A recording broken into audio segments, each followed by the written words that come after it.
సార్దీసులో ఉన్న సంఘంతో ఏమంటున్నాడు?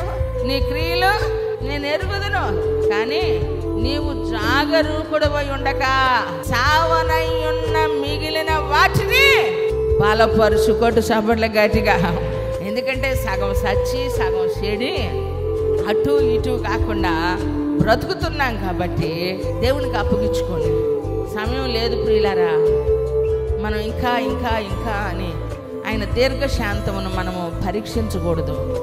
ఆయన కోపించుచు వాత్సల్యం చూపుతున్నాడని ఇంకా మనం పరీక్షించకూడదు ప్రియులారా. సమయం లేదు. జీవితం చిన్నదే, కానీ అది విలువగా మనం ఎంచుకున్న వారంగా దేవునికి అప్పగించుకోవాలని బ్రతిమలాడుతూ ఉన్నాడు దేవుడు.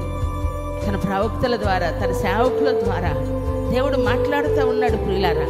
ఈరోజు విశ్వాస జీవితంలో దేవుని నమ్ముకున్నటువంటి మన జీవితంలో జాగరూకుడవై ఉండక సావనై ఉన్న మిగిలిన వాటిని ఏమని చేయమంటున్నాడు? బలపరుచుము.